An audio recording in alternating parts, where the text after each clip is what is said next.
Okay, so here we go. Parsha in a nutshell. The name of the portion is Chaye Sarah, the life of Sarah, which is ironic because almost everything in this parsha is after her death, right? So it's interesting that we refer to it as the life of Sarah after, even though it's really the death of Sarah, but true life, I guess, is seen after the person's passing when their legacy continues and the legacy lives on. That's when you see what the true life was and what the true values are. So that and that's the true meaning of life, what continues after the person's physical life. In any case, Sarah dies at 127 and is buried in the Machpelah cave in Hebron. Word Machpelah, just by the way, Machpelah means double. We'll talk about that if we have time. Which Abraham purchases from Ephron the Hittite for 400 shekels of silver. So there's a whole extensive real estate negotiation. If you think Jews buying real estate is complicated, in Greenwich, in Israel, it was just as complicated. You had a full page in the Torah describing all the twists and turns in the negotiation. And the Torah does devote a lot of, pun intended, a lot of real estate to a lot of space, a lot of verses to the discussion of the purchase of the real estate, which we'll talk about that, God willing. The next section of the parsha is really one story. It's a story about making a shidduch, finding a match for Isaac. And what do you turn to, and what do you look for in a match? All that is discussed in this parsha, but not just once, but twice, and maybe even 3 times, because this story is repeated multiple times, as we will see. Abraham's servant Eliezer is sent, laden with gifts, to Kharan, which is the place where Abraham left to come to the land of Israel, to find a wife for Isaac. At the village well, Eliezer asks God for a sign. When the maidens come to the well, he will ask for some water to drink. The woman who will offer to give his camels to drink as well shall be the woman who will offer to give his camels to drink as well. In other words, in addition to giving him to drink, they'll also give the camels, shall be the one destined for his master's son. That's what he turns to God and says, God, let's make this sign. Please help me out. Please come through for me. Rebecca, the daughter of Abraham's nephew Bethuel, in other words, Abraham's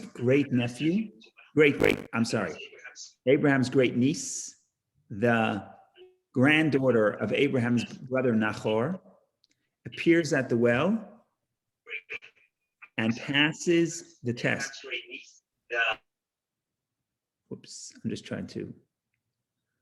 And passes the test. Eliezer is invited to their home, where he repeats the story of the day's events. In other words, it's a repetition. He says everything that happened at great length. Rebecca returns with Eliezer to the land of Canaan, where they encounter Isaac praying in the field. Isaac marries Rebecca, loves her, and is comforted over the loss of his mother. Abraham takes a new wife, Keturah. In the bracket, you see it's Hagar. The commentaries say it's Hagar.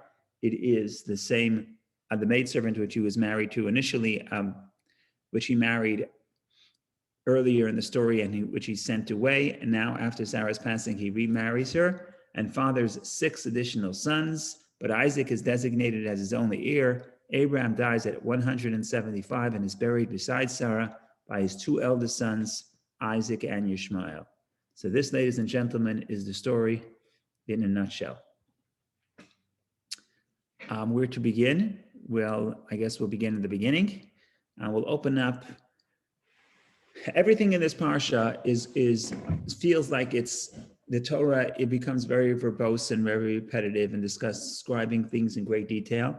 And that's, again, both the purchase of the Cave of Machpelah as well as even more so in the story of finding Rebecca.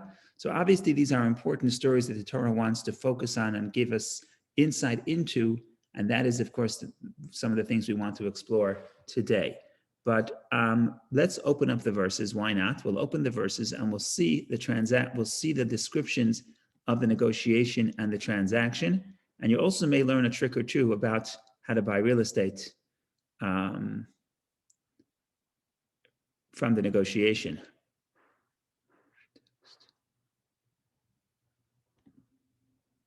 Okay, so I'm opening up on the screen here, Genesis chapter 23. If you're looking into an art scroll, I'm going to read from the one on the screen here, but if you're looking at an art scroll, Chaye Sarah begins on page 107. In any case, verse 1, verse 2 describes Sarah's life. She lives for 127 years. Verse 2, she passes away in Kiryat Arba, which is Hebron. Verse 3, Abraham arose from before his dead, and he spoke to the sons of Chet, saying, I am a stranger and an inhabitant with you. Give me a burial property with you, so that I may bury my dead from before me. So he says, do me a favor, can I have a place to bury my dead? But give me a burial property. It's not really the perfect translation. As you will see, what Abraham wants is not a place to bury. He wants an achuzah. Achuzah is an estate. In other words, a place of permanence. So we'll get to that later. And the sons of Chet answer Abraham, saying to him, listen to us, my Lord. You are a prince of God in our midst. In the choicest of our graves, bury your dead. None of us will withhold his grave from you to bury your dead. So what a beautiful transaction. Abraham comes to the local people. He goes to town hall in Hebron, and he says, can I buy a spot, a burial plot for my wife? So what do they say? They say, what do you mean? You're a prince of God. You don't have to pay for this. Nobody will withhold their land. Everybody will allow you to bury your dead, your wife, wherever you want. And Abraham arose and prostrated himself to the people of the land, to the sons of Chet. Verse 8, and he spoke with them, saying, if it is your will that I bury my dead from before me, listen to me and entreat for me to Ephron, the son of Zohar. He wants Ephron and Zohar. Can I speak to Mr. Ephron? Verse 9, that he may give me the Machpelah, the double cave, which belongs to him, which is at the end of his field, for a full price. Let him give to me in your midst for a burial property. He says, I'll pay full price. Ephron, verse 10, now Ephron was sitting in the midst of the sons of Chet, and Ephron the Hittite answered Abraham in the hearing of the sons of Chet, of all those who had come into the gate of the city, saying, no, my Lord, listen to me. I have given to you the field and the cave that is in it. I have given it to you before the eyes of the sons of my people. I have given it to you, bury your dead. In other words, he says, I'm giving it to you. I'm giving it to you in front of everybody. Abraham prostrated himself before the people of the land. Verse 13, and he spoke to Ephron by the hearing of the people of the land, saying, but if only you would listen to me, I am giving the money for the field, take it from me, and I will bury my dead there. Abraham says, no, I want to pay for it. And Ephron replied to Abraham, saying to him, my Lord, listen to me, a piece of land worth 400 shekels of silver. What is it between me and you? Bury your dead. In other words, the price of this land is 400 silver, which was a lot of money. But between friends like us, you don't have to pay me. Take this land, that's worth 400, take it for free. Abraham listens. He hears what Ephron is saying. Abraham listened to Ephron, meaning he listened to the price, to the inflated price that he listed. And even though Ephron said take it for free, Abraham weighed out to Ephron the silver and that he had named in the hearing of the sons of Chet, 400 shekels of silver accepted by the merchant, which means the best currency. It's not like a currency that not everybody would accept. It's the best currency. He gives it to Ephron, and as we see in the next verse, he buys a land. The land is his. He buries his wife Sarah there, and eventually, in the end of this parsha, Abraham himself is buried there. And by the time you finish the book of Genesis, you know that all the patriarchs and matriarchs, except for Rachel, but all the patriarchs and matriarchs are buried in this one place, Cave of Machpelah. You can go there. You can go visit next time you're in Israel. This Shabbat, many people go there because they read this. This is the week when we read about the purchase of the Cave of Machpelah. So many thousands of people travel to Hebron for this Shabbat and spend Shabbat there and read the Torah's description of the purchase. Okay, so we just read almost 15 verses, or at least 12 verses about the purchase. If I were the editor of the book, I would cross out these 13 verses and write one sentence. Abraham bought the Cave of Machpelah for 400 shekel, and it became ours, and l'chaim and cheers, and let's celebrate. Why do I need this negotiation again and again and again? So there's a lot of things we learn from this negotiation, but simply it's just emphasis. Abraham, for the first time, is buying land in the land of Israel. Abraham had a tremendous amount of possessions. He was a wealthy man, but his wealth was not expressed in real estate. The verse says earlier, Abraham was laden with cattle, with sheep, with donkeys, with servants and maidservants, and he had gold and silver. He had all kinds of possessions, but we don't know about him settling in the land. And remember, this is the land promised to God by Abraham. And this is the first time where we read about Abraham getting sort of title to an estate on the land. And this was so important to him because this is the promised land. And therefore, every step of the negotiation is recorded in the Torah because of its significance of how important it was for Abraham to begin the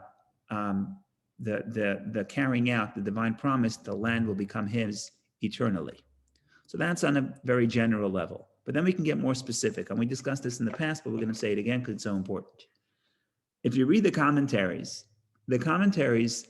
point out as follows. They point out that if you read this, there's a certain hesitation. The people don't want to sell the land to Abraham.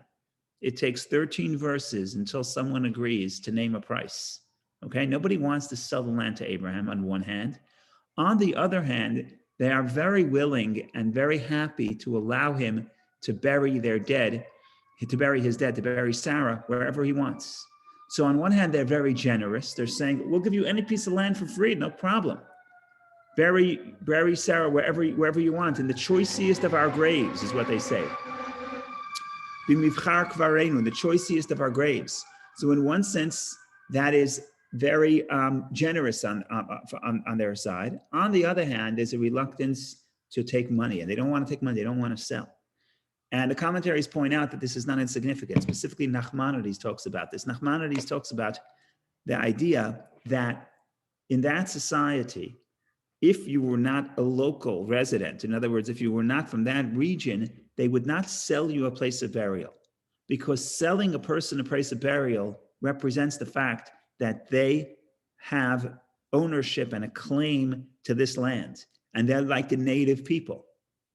And therefore, they were not going to give this to Abraham, because that would mean that the land belongs to Abraham. In other words, Abraham has a legitimate claim to this land, even though Abraham is a foreigner. He's a migrant from Kharan, from Turkey, or from Iraq, depending where you start the journey.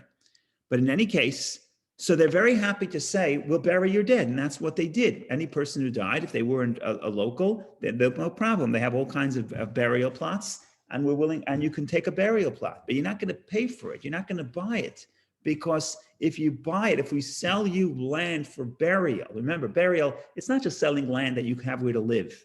We're not selling you an Airbnb or a hotel room, or even a place to live, which you're here for a few decades. A place of burial represents that your family belongs here, and you're going to keep coming back every year at the yard site, right? That's what I pointed out when we read the words. It says, achuzat kever. Achuzat kever, Abraham says, sell me an estate of burial. An estate implies permanence. It implies something that's passed from generation to generation, and that's what they were reluctant to do. So they're very happy to give him land, but to bury, but very reluctant to sell. And ultimately, because of Abraham pressures them and they respect him, so when he insists, they have no choice. I don't know if they have a choice, they don't have a choice, but they agree to sell him the burial, the estate of burial, and representing the fact that they acknowledge that even though he's not a native, but this land belongs to him because God promised him the land. So that's the tension. That's why it takes so many verses, because something deeper is happening here than just a real estate transaction. This is the time when the local people recognize that Abraham has a right to a claim to the land of Israel. And that's why that's the emphasis, and that's why we read about the negotiation, which is really reading about the reluctance of the people. So that's on one sense, that's one interpretation. And then we're going to give one more interpretation, which takes it a little bit more spiritual, and therefore a little bit more, ironically, the more spiritual it becomes, the more practical it becomes, because if it's spiritual, it applies throughout all generations.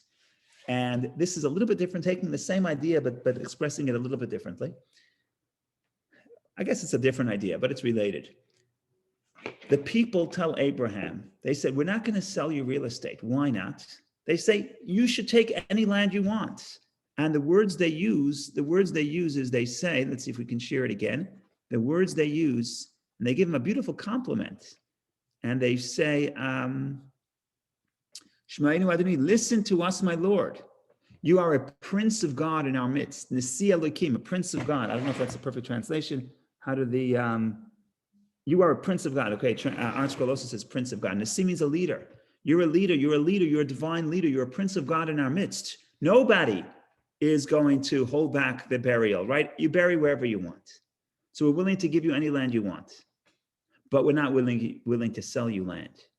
What does that mean? It means that when they look at Abraham, they see Abraham. What is Abraham? Abraham is a spiritual person. And if he's a spiritual person, you want to honor him. How do you honor him? You give him a place to bury his dead. Why not? But you don't sell him land. You don't make him a landowner. Because if you make someone a landowner, what happens when you're a landowner? When you're a landowner, you start paying property taxes and you start voting and you have a right to say how you want this city to run.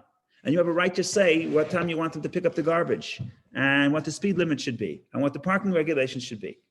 And they feel that Abraham is a spiritual person, that Abraham should not be involved in the daily operations of a city.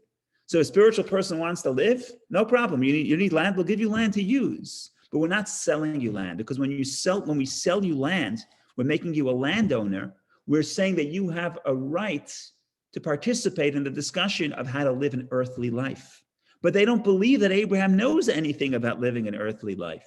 Because what is Abraham? Abraham is Nasi Elohim. Abraham is the priest. Abraham is the prince of God. He's a spiritual person. Spiritual person should have no business in deciding the daily activity and the daily workings of society.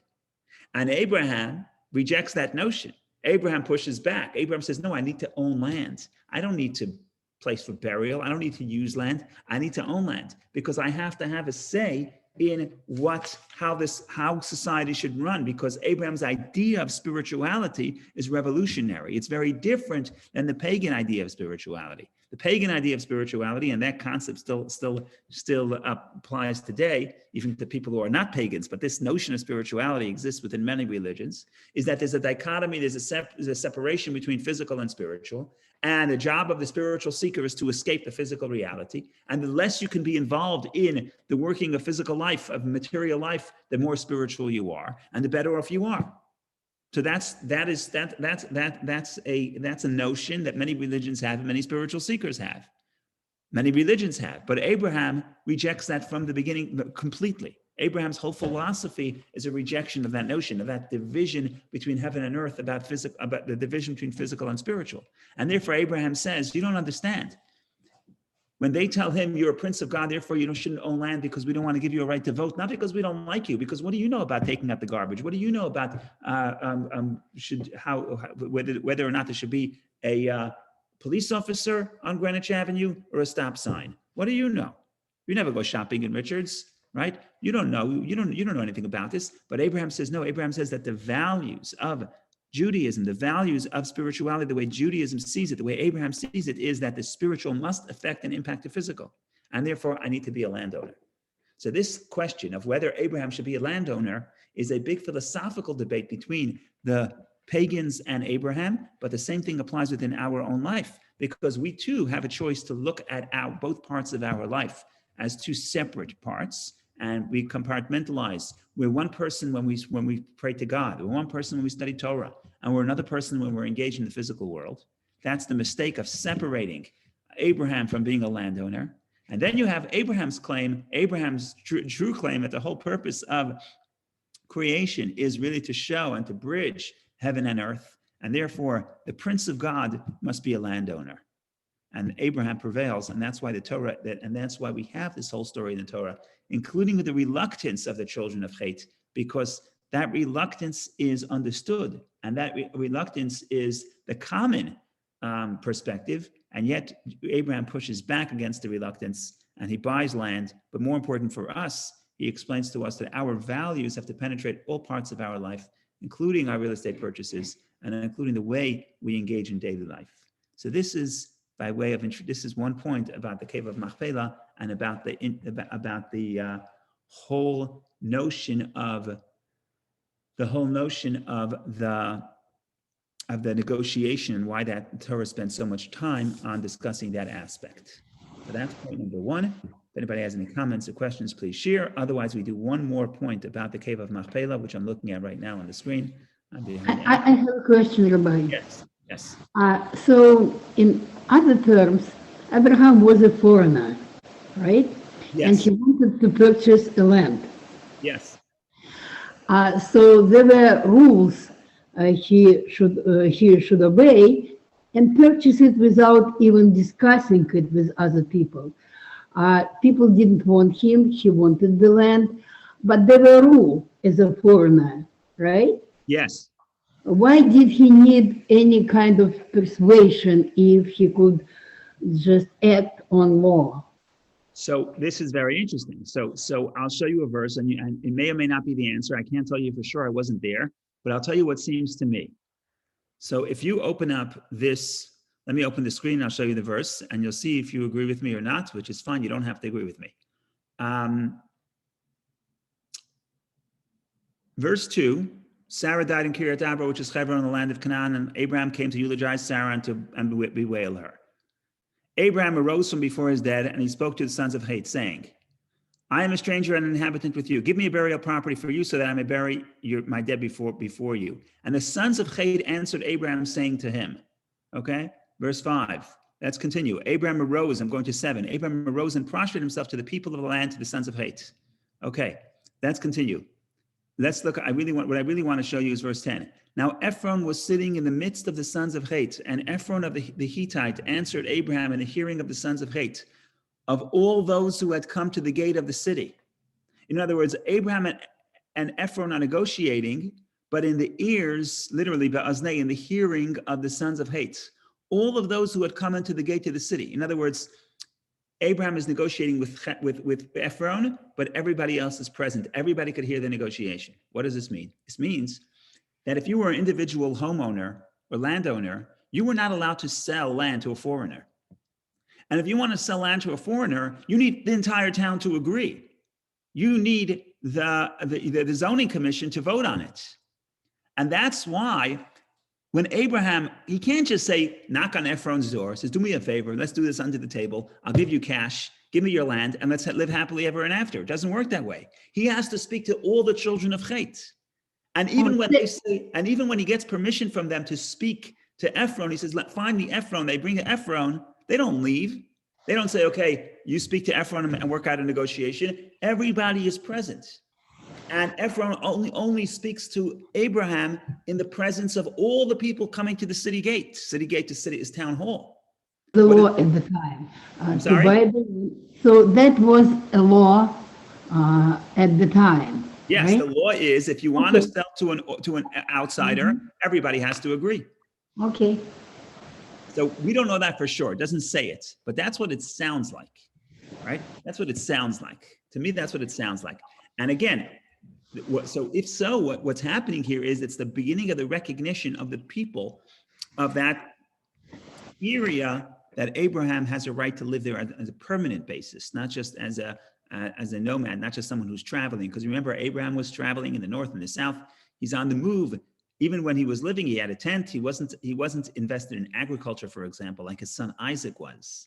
Right? Abraham, there's no record of Abraham. He planted an ashel, he planted an orchard to get fruit to feed the people passing by. So in that sense, he's builds an inn, but he's not invested in agriculture in the common sense because he's not really fully settled. Here is where the people respect the fact that he has permanence in the land and he has a claim to the land and he's not just an outsider. So that's a big deal. And because it's a big deal, that's why it was a big deal, not just for the people to agree, but it's also a big deal for Abraham to insist and to sort of push his right about this. And this is the beginning of the acquisition. But like I said, it also has spiritual ramifications. In other words, the question becomes, do they believe that Abraham should be a landowner to begin with? Do they believe that Abraham should be somebody who is in the business of holding real estate? So you're a spiritual person. What do you need? You need land. We'll give you land for use, not for ownership. Ownership implies that you have say. And they don't necessarily believe that a spiritual person should have say in how we conduct daily business or daily life. And Abraham says, I'm sorry, you're misunderstanding of my message. If you think that my message has to be, is limited to the arena of spirituality. No, the message of Judaism, it's tzedakah, mishpat, is justice, is charity, is very much to influence and impact their daily life. So that's about the real estate transaction. So what do you think was a turning point when people decide, okay, we'll sell you? What did he say to change? I don't know because the Torah doesn't say, but I think he had a reputation. The people respected him. They referred to him as the Prince of God. So ultimately, if you want to speak very practically, when he insisted that's what he wants, the people said, you know what, let's take a vote, let's give it to him, right? Even though that wasn't their necessary, that wasn't their preferred inclination. In other words, they would prefer to have it the old way. The old way is we're very happy to give you land for usage, but we don't want to give you ownership. But at the end of the day, if it's Abraham, he was a very charismatic person, and he did influence the region, and everybody there recognized that he's a spiritual person. So when he insisted, they agreed. That's what it seems to me. That's what it seems to me. In other words, it wasn't like he had to start proving his credentials. They understood who he was. They knew who he was. He's been living there for many, many decades, right? He's been living there for what you want to do the math? From a 65. Sarah was 65 when she came to Israel, and now she's 127. So he's living there for many decades. Okay, so they know who she is. They know who he is. They respect him, and he now says, "Look," he says, to me, he's almost cashing in on his reputation. He's saying, okay. if indeed you respect me, then this is what I want." And then they had to take a vote, and he won the vote. What are you going to do? Okay, so that's a little bit about the transaction. I want to say a word or two about the spiritual significance of the cave of Machpelah, of the cave of the double cave where the patriarchs and matriarchs are buried, and then we're going to move forward to get to the story of the finding of the bride, because it's not just the bride for Isaac, it's really telling us about ourselves. What's the foundation of a home? What's the foundation of a marriage? What are the values that matter, etc. So just about the cave of Machpelah. So we're looking at the cave of Machpelah that Andy has behind him is the building, the structure that's on top of the cave. The tradition is that under that cave, under that building is the cave, and that's where the patriarchs and matriarchs are buried. The Hebrew word for it is Marat Machpelah, the double cave. Why is it called double cave? So we have at least three interpretations. Rashi says that the cave has two stories. Now, there's a whole interpretation of how the Rebbe reads that Rashi, but I don't want to get into that right now. Simply, there are two stories to the cave. In other words, there's two floors, one on top of the other. And then another interpretation, Rashi says, it's a double cave because the cave was designed to bury people, to bury couples, kfula bezugot. That there is Machpelah double. There's double means two, so it's pairs. In other words, the graves in that cave were excavated in a way that there could be peers of people buried there, and indeed the peers who were buried there were Abraham and the patriarchs and matriarchs. By the way, there's a tradition. Why did Abraham want this specific place? The tradition is that Adam and Eve are also buried there. Now, Abraham is very smart. He doesn't tell anybody of that tradition. He doesn't say, "Oh, can I have the land because it's a very prominent place?" He says, let me speak to Ephron. Maybe he can sell me the land, the cave that's at the edge of his field, playing down its significance. Rule number one in real estate: if you want to buy land, don't show that you're eager. Don't show that it's too valuable for you. Don't make a big deal. Don't show that any excitement. Every bit of excitement you show is just going to cost you more money.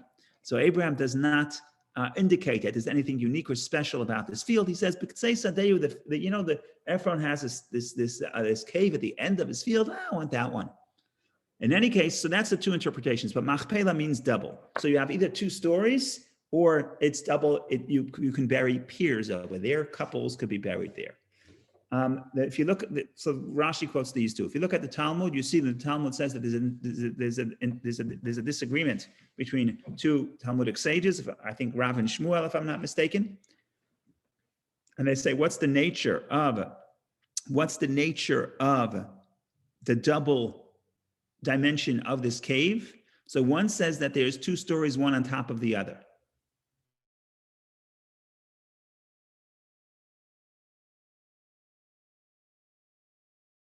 In other words, it's either two, one on top of the other, or one within the other. You go into one room, and then there's another chamber within that, and you go to the next room. So that seems to that. So these are the two interpretations. So we have a double cave, and again, either one on top of the other or one within the other. What is the significance of that? So it's not just the physical expression of the cave, but spiritually speaking, that space represents a certain dimension of doubleness that represents and captures the lives of the patriarchs and matriarchs, and therefore a lesson for us, and therefore a foundational space within Judaism, within the land of Israel, because this represents the foundational aspect of what it means to live like the patriarchs and matriarchs. And the point here is you have to have every life for the patriarchs and matriarchs, and therefore for their descendants, us. You have to understand that everything you see, there's a double dimension. Me'arata Machpelah, there's the cave of Machpelah, the cave of being double. What is double about ourselves? So first of all, let's look at the first interpretation. You have one story and then another story. And basically what the Kabbalists explain is that within your life, you have the physical life. In other words, life as you know it within your consciousness. But above that, you have a spiritual dimension. And the spiritual dimension that is above the physical dimension, you have to be aware of that. And you have to realize that every physical expression within your life has a spiritual dimension above it.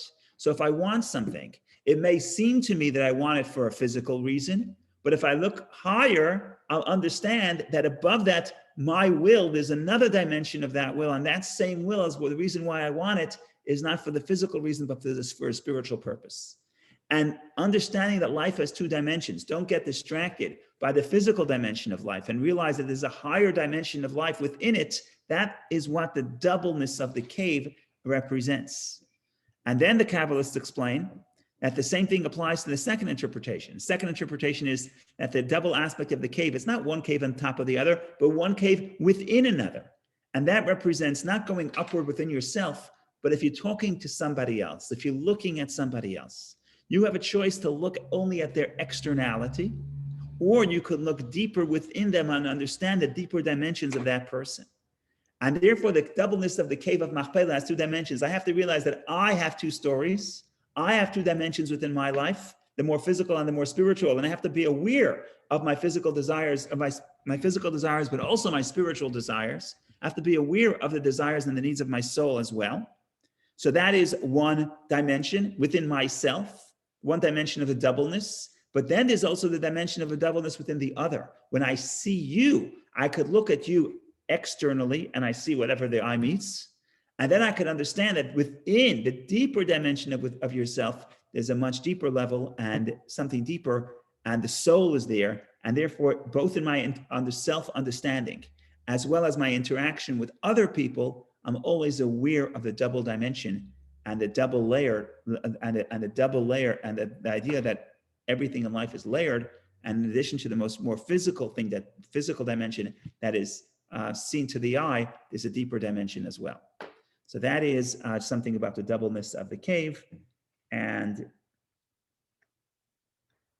in addition to what we said before about the actual purchase of the land. And now we move ahead and we start talking about the bulk of the parsha, which is finding the wife for Rebecca and what Eliezer decides to do and what the sign he makes with God, and whether that's a good idea or a bad idea, as we will discuss. And you have the great repetition, which is played out in this parsha, because, like I said, you have the whole story where Eliezer says what he's going to do to God. In other words, lays out the plan, how the plan unfolds, and then how he goes to Rebecca's family and he tells them what happened. So many parts of the story actually happened 3 times, at least twice. Most of everything happens twice, how it happens, and then how he tells it to them, which is very uncharacteristic for the Torah, which the Torah is careful about every letter and just to repeat an entire story is very uncharacteristic. So this is an important question of why that happens. The sages address it and they answer the question. The problem with the answer of the sages is I have no idea what they're saying. In other words, they don't explain why. So here's what the sages say. The sages say that the words of the servants of the patriarchs, okay, Eliezer is a servant of the patriarch.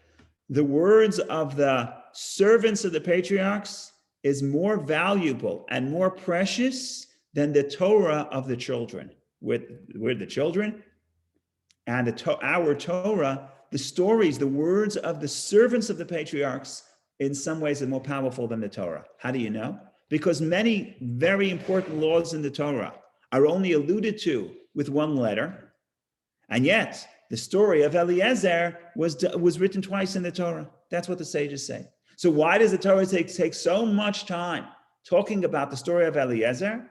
Answer, because the stories of Eliezer are more beautiful.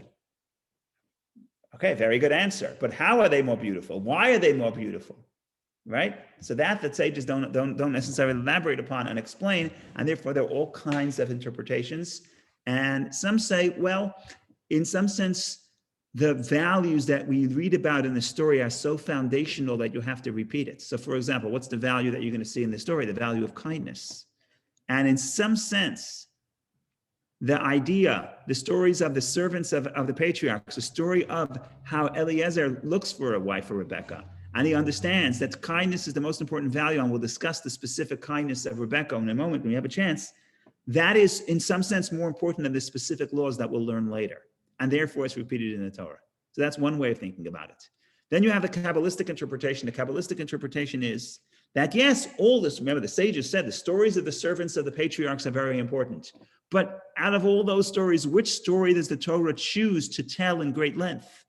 That is the story of the marriage, or more importantly, the preparation for marriage. So there's something about marriage that is, in some sense, more beautiful and more important than the Torah. And the Kabbalists explain, what does this mean? It means that this is the foundation of all of Torah. Marriage is the foundation of all of Torah, because all of Torah, in a sense, is a marriage between heaven and earth, between God and the world. That's what the Torah is all supposed to be doing. And therefore, it's no surprise, because what is a marriage? A marriage is that you're taking two separate people that have to come from two different backgrounds and are very different. Spiritually, psychologically, biologically, they're very different. They're different in any way you look at it. And you bring them together and you create something, and you create a greater a oneness and a wholesomeness out of two distinct and separate entities. And in a sense, that's exactly what the purpose of creation is. The purpose of creation is that you take the spiritual and marry it to the physical, and the physical to the spiritual, and you get one cohesive whole. And that is the purpose of creation, the marriage. And therefore, on Fridays, we're studying the book of the Song of Songs, and it's all a metaphor between God and the love of a man and a woman, God and the Jewish people. And there we discussed the idea that the giving of the Torah is considered the day of the marriage, because the giving of the Torah is sort of the wedding canopy where we're able to bring together the groom, which is God, and the bride, which is creation, and bring them together in a marriage. And that's the purpose of the entirety of the Torah. And therefore, it's introductory to all of the laws. And because it's introductory, it is more foundational. And if it's foundational, you have to spend a lot of time in understanding it and realizing the importance of the marriage and how to make the marriage last, etc. But the point here is marriage. The theme of marriage is really the theme, the foundation of the entire Torah. I remember that when we purchased our home, so we had to get the, what do they call it? The guy who comes to see the house. What do they call it? They call it an inspector. The inspector comes, and the inspector comes, he says, I'll be here for a few hours. And what do I know? I'm sure the inspector is going to look at the walls and the windows and all the floors and see the dimensions of the kitchen and the dining room. And he comes in and goes straight to the basement. And the entire time he's just in the basement. He wants to make sure the electrical is good and the pipes are good and the foundation is good. And after a while, I realized, it doesn't really matter if there's a crack, on the third floor next to the window, right? But the foundation is what matters.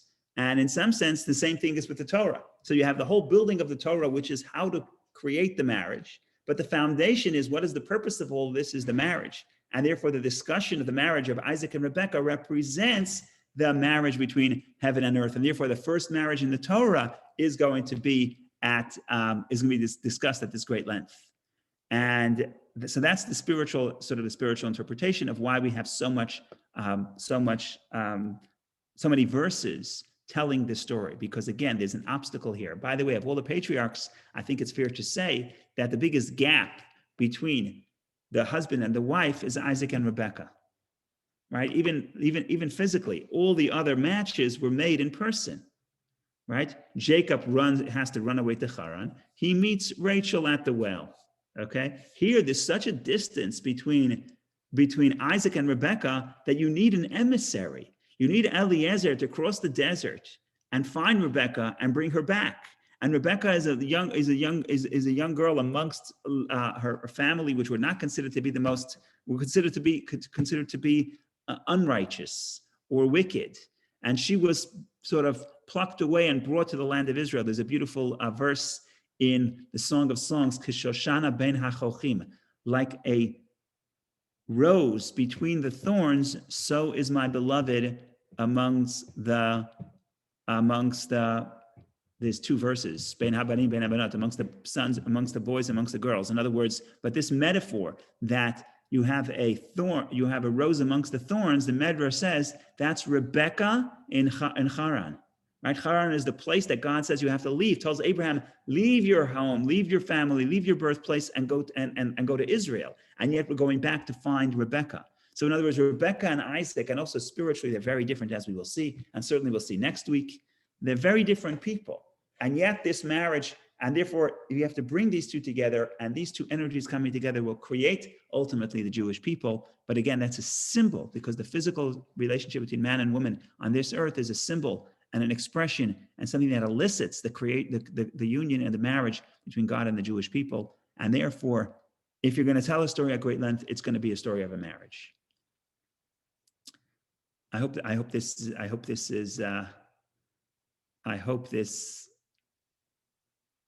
is at least somewhat satisfactory. Okay. Let's talk about a few aspects. First of all, you want to think about what is he? Okay, let's ask the simple question. The simple question is, why does Abraham send Eliezer back to Kharan? Eliezer is a servant. God tells Abraham, pick up, go away, leave your land, leave your birthplace, leave your father's home, and go to the land that I will show you. Okay, straightforward. If you look at the conversation between Abraham and his servant Eliezer, and he says, go back to my land, it's actually very funny because he almost uses the same terms. My land, my father's home. Okay, so that should have reminded him of God's commandment to leave. So Abraham insists, you have to leave to his servant. You have to go and bring bring a girl from my father's home. And then Eliezer says, yes, but it's many hundreds of miles away. Maybe the girl will not want to come here. Should I bring your son back to Kharan? He says, oh no, for sure you shouldn't go back to Kharan. My son cannot leave. Now that itself is paradoxical. In other words, if Kharan is so terrible and therefore Isaac cannot go back there, then why do you want a girl from there? Right? On the right, he says, no, you can't marry a girl from the Canaanites, the local girl. No, God forbid. You have to go back to Kharan. So Eliezer says, if she doesn't want to come, the girl doesn't want to come, could I take your son back there? Oh, no, for sure not. God told me to leave there. So what's going on here? If God told you to leave here, why are you going back there?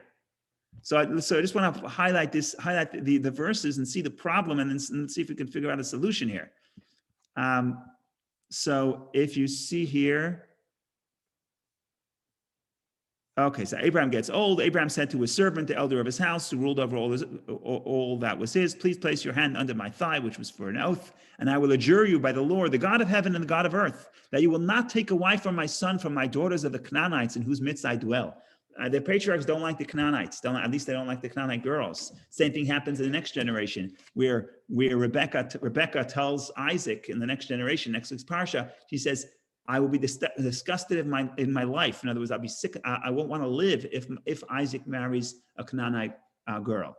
So he says, I'm making you a promise. You should not take a wife from my son from the daughters of the Canaanites, but you shall go to my land and to my birthplace. right? Artsi v'moladati. These are the words that God tells Abraham, leave your land, leave your birthplace, and you shall take a wife for my son for Isaac. And the servant said to him, perhaps the woman will not wish to go after me to this land. Shall I return your son to the land from which you came? And Abraham said to him, beware, lest you return my son back there, right? The Lord, God of heavens, who took me from my father's house and from the land of my birth, and who spoke about me and who swore to me, saying, to your seed I will give this land, he will send his angel before you, and he shall take a wife for my son from there.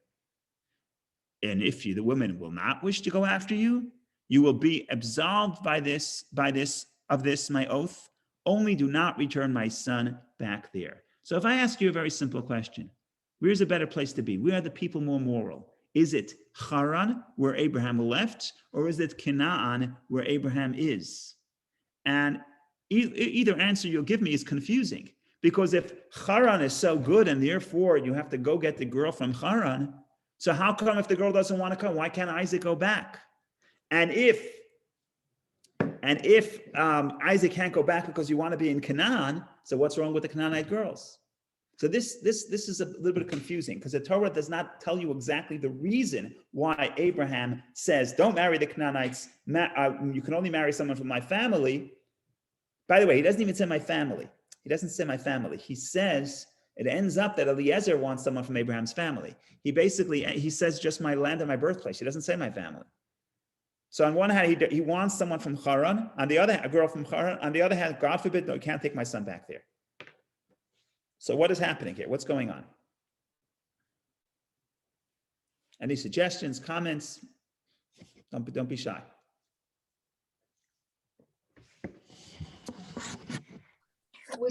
Were all the girls Jewish, whether they were from Hanan or Canaanite? That's a good question. Well, I would say none of them were Jewish, really. Jewish at that time would mean, did they believe in God? And that's a very good point. That's a very, very good point, what you're mentioning. Ironically, the people of Kharan, from Avram's birthplace, they were not quote unquote Jewish. In other words, they did not believe in the one God. They were still involved in paganism. Why? Because Abraham, who was preaching the one God, has moved out there decades ago. In the land of Israel, or Canaan, people were open to Abraham's teachings about the one God. Now, I'm not saying they adapted it, but it was more common, because Abraham is calling in the name of God for many decades. So and this is exactly the point. So let me say the point, and you'll see that this is really your point. In the land of Kharan, the people are all pagans. In the land of Canaan, the people are aware of one God. So where would you go? So I would say, for sure, go to the land of Canaan. Everyone knows go to the local girls. They were at all Abraham's sermons, right? They heard Abraham preaching for decades. So they're aware of monotheism. So why does Abraham say, go to the place where the people are not Jewish, go to the place of Kharan where the people are pagans? Why is he sending Eliezer back? The answer is, because the people of Canaan, the girls of Canaan, the culture of Canaan was a culture of corruption. They were not kind. And here you have the question, what's more important or what's better? Should Abraham go to the land of Canaan, the local girls who know about the one God? I'm not saying they serve him, but at least they know about the one God, where the awareness of God was much more prevalent and available. But those people, but the characteristics of the girls were not kind. Or should you go back and find a girl who's kind, but actually maybe a pagan? So in other words, what's more important, beliefs or character? Beliefs or the emotional makeup of a person? That's an interesting question. You can make a point even stronger, that beliefs and that are important, but the personal strengths and strength of character, when you're surrounded by people who are not kind and even more valuable, you want to elevate those sparks. Okay, so you're talking about a spiritual thing. We want to help. We want to go and help and help Rebecca, and that's true. Kabbalistically, that's what's happening here. And we're bringing, we're rescuing the sparks. That's true. But I want to make it practical for Abraham in a very simple sense. You're looking for so Erica says, who's Jewish? you have the Jewish, that's not Jewish then, but at some point you have the local girls who would know about the one God, and then you have the girls, the pagan girls who were kind. And Abraham says, go find me the kind girl. And the commentators say, how come? What about preaching the oneness of Hashem? And by the way, that's why Abraham says, you can't take my son Isaac back because God told me to come to this land, because in this land we can spread monotheism. So we're in the business of spreading monotheism. We're spreading the oneness of Hashem. So why are you going back to find a pagan girl who does not have a good character? So what the commentaries say, Kliyakar, other people say this, they say, look, what's easier to change? Is it easier to change a belief system, an opinion, or a character? If someone's not kind, it's very hard to make them kind. If someone has a mistaken philosophy, they thought that you should serve an idol, so you take them to a lecture, you sign them up to JLI class, you convince them that the God is the one God, and you're done, right? So belief system, ironically, belief system is actually a little bit easier, is much easier according to the commentators. It's a much easier thing to change. And that's why Abraham says, we need to find a kind person. And if you have a kind person, okay, the belief system we can deal with. And that is what he's doing with the kindness. And that's why Eliezer understands what his master told him. Even though his master told him he didn't tell him any criteria how to find a wife for Isaac. No criteria. He just says, my father's home. But Eliezer understands my father's home means a kindness. In other words, that culture is kindness. And therefore he goes and he says, you know what? I want to see who's kind. And you'll see in a minute, we'll get to that in a minute. We still have 6 minutes left. We'll see the definition of Rebecca's kindness and how it's far beyond what we necessarily would think of kindness in the first glance. It's much deeper than the conventional interpretation of kindness. But Rabbi, is that Yes. like why sometimes if somebody marries a non-Jewish woman, it's usually the women, and they convert, they really embrace Judaism, and it doesn't seem difficult to get them to kind of like, buy what we're selling, because it's just they're kind person, and that's why the man wants to marry them. But their belief system is easily adjustable once they learn about Judaism and the beauty of it. That's very interesting. Yes, it's very interesting. Right? The thing, people marry and they say, well, I want to marry this person, but there's a few things about his personality that I don't like, but it doesn't matter. Once I marry them, I'm going to change them. Right? Big mistake, right? Because that's exactly what Abraham says. Abraham says, if the person is not kind to begin with, you're not going to make the person kind, right? An opinion, if you used to vote Democrat and you wanted to vote Republican or vice versa, an opinion you could change. But a character is very tricky. So I think that's what we say, kindness, look for kindness. It's unbelievable that is the only criteria he looks for. He doesn't look for wisdom. He doesn't look for spirituality. All he says is kindness. It's very interesting to contemplate. And also that kind of kindness that can survive in the environment that's surrounded by not kind people. Yes, so that's a good point. That's a very good point. Kindness. That's a very good point. Okay, before I tell you what Eliezer was looking for, I have to tell you a story. It's a true story. But it's a very, very good story. It's probably the best story you can ever hear about really what it means to be a good listener. So the story is told about a rabbi. I heard it from, I heard a story about a certain rabbi who lived in the 19th century, where somebody comes to him the day before Passover, and he says, I have a question. I have a halachic query.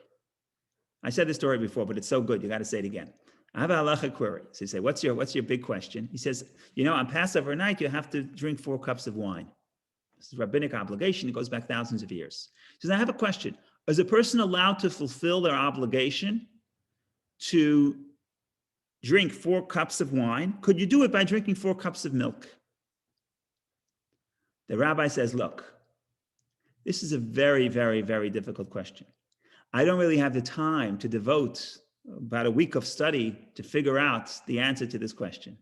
So here's what I'm going to do. Here's a bag full of money, and you'll go buy wine and you'll buy other things and come back after Passover, and we'll have the abstract discussion of whether or not you're allowed to fulfill your obligation to drink the 4 cups of wine, the 4 cups of wine with 4 cups of milk. So the guy leaves. So the rabbi's wife says, turns to the Rebbitzin, turns to her husband. He says, I don't understand. This is a very easy question. Any kid knows that 4 cups of wine means 4 cups of wine, not 4 cups of milk. You cannot fulfill your obligation with 4 cups of milk. So why didn't you just tell him the answer? So the rabbi says, look, you have to understand what the person's asking. If a person is saying, I don't have 4 cups of wine, are you allowed to fulfill the obligation with 4 cups of wine? What they're really telling you is that they cannot afford wine. Now, if they cannot afford wine, chances are that they don't have matzah either. And certainly they don't have meat, because if they had meat, they wouldn't be drinking milk. So what's really happening here, the question is not, am I allowed to fulfill my obligation of 4 cups of wine with 4 cups of milk? That's not the question. The question is, Rabbi, what should I do? I don't have money for the Seder. That's the question. So I answered his question. I gave him a bag full of money. Now I got the answer. In other words, it's almost never, when a person asks a question, you always have to think, there's a certain need. But is the need that the person comes forth, is that the real need, or is there a deeper need? And that is what kindness means. Kindness means not when somebody asks you something, you give them what they ask for. Kindness means that you're present enough when you're talking to somebody to sense what is it that they need that they do not ask for. Okay. Now let's go back to the story of Eliezer. And he turns to God and he says, no, here's what we're going to do. We're going to make a plan. Okay. This is what we're going to do. You ready? So he tells God as follows. And he said, O Lord, the God of my master Abraham, please cause to happen to me today and perform loving kindness with my master Abraham. Behold, I am standing by the water fountain, and the daughters of the people of the city are coming out to draw water. And it will be that the maiden to whom I will say, lower your pitcher and I will drink. And she will say, drink, and I will also water your camels. Her have you destined for your servant for Isaac, and through her may I know that you have performed loving kindness to my master. Okay, and it goes even more. When you read the actual story, he approaches her, and she says like this, and the servant ran toward her, and he said, please let me sip a little water from your pitcher. When he spoke to God, he said, I'm going to ask the girl to give me water. Here he says even less. He comes to her. Imagine you're the girl, you're coming to draw water for your family because there was no running water. So the center of town, every night you have to go to the well and you fill up the water, and that's the water you're going to have for the next 24 hours. Eliezer approaches her and he says, look what he says. He says, please let me sip a little water from your pitcher. Okay, a little bit of water and just sip. He's just asking for so little. What does she say? She said, drink, my Lord. And she hastened and lowered her pitcher to her hand and she gave him to drink. Okay. And she finished giving him to drink, and she said, I will also draw for your camels until they have finished drinking. He never mentioned that his camels are thirsty, but she understands he's coming from a long distance. The camels need to drink. So she goes and she gives water to the camels. And we're going to see a moment later. He asks her, whose daughter are you? Please tell me, is there a place for us for lodging in your father's house? And she says who she is. She says to him, I am the daughter of Betuel, the son of Milcah, whom she bore to Nachor. And she said to him, both straw and fodder are plentiful with us. There is also a place to lodge. So without getting into the Hebrew, the commentaries point out, Rashi points out, that he asks her, is there a place lalin? She says lalun. What's the difference in lalin and lalun? Rashi says lalin is to lean over, to lodge over for one night, and lalun is lodge for an extended period of time. So even after he comes to her and he says, maybe your father's house, maybe you have a place for us for a night? And she says, oh, we got plenty of space for as long as you need. Okay, so consistently what's happening here with Rebecca, and that's the foundation of the Jewish people, and that's the foundation of life, is the kindness. But what's the definition of kindness? Not the girl that I ask for water will give me water and not tell me to go jump in the lake, right? But the girl that I ask for a little bit of water is present enough to understand that a person may need water, but what else does the person need? What lies beneath the request? And she is sensitive to understand there's camels here too, and there's a broader need. And if you could, first of all, understand there's the broader need, then address it, that's true kindness, right? Sometimes you have, in any relationship. So one person says to the other, you weren't here for me. She says, what do you mean? She says, I needed this. Yeah, but you didn't ask me. Why didn't you tell me that you need that? Right? So that's part of the problem. Part of the problem is if you're in a relationship, you hope that the other person is present to the degree that you don't have to ask them. They understand the need, they sense that you have a need, and they're there for you. And that is the true definition of kindness. And that's the story that the Torah repeats really 3 times, because you have Eliezer's deal with God, how it actually happens, and then how he repeats it to the family of Rebecca, understanding the idea that the foundation, the only criteria he wanted is kindness. But what is kindness? Kindness is not only fulfilling when somebody asks you for something to give them what they need, but kindness is really to be aware of the other person to the extent that you know that you sense the need that was not articulated, and you're there to address it. So this, ladies and gentlemen, is the foundation of life, certainly the foundation of marriage, right? In a marriage, it doesn't work. You never told me you need it. That doesn't work, right? I have to tell you, you have to be there. There's once a story with, I'm pretty sure it happened to Mariashi's great uncle, Rabbi Shem Tov, that I think this is the story. The Rebbe once asked him about his friend. He says, how's your friend doing? He says, oh, yeah. The friend lived in the same city in Philadelphia. So he said, how's he doing? He said, oh, I think he's okay. So the Rebbe asked a specific question about him, like does he need anything, or what is his occupation? I already forgot what the question was, and he said, I don't know. So the Rebbe said, how could you not know? He's your friend, right? So in other words, if you have a friend, you know what they need. You're present. You're there for them. They don't have to articulate what they need. You know what they need, and you know what they need, and you know what form of kindness you can do for them. So that's the foundation of the home that Abraham wants to help build for his son Isaac, and that's the foundation, and that's the greatness of Rebecca's personality. And of course, we are the descendants of Rebecca, and therefore we have her quality in our spiritual DNA, and we all have the ability to be there for somebody else, even when the specific need was not articulated. Certainly, if you're in a marriage, or certainly if you have children, your kids will almost never tell you exactly what they need. Even when they tell you they need something, usually it's just something deeper. Usually that's just the tip of the iceberg, and the issue that they raise is only a secondary, not essential, and there's an essential need that is usually there. So if you are in a marriage or in any relationship, or if you happen to have children, or if you happen to have friends, you always have to keep Rebecca's message to heart, and that is, what is the person telling me, and what are they not telling me?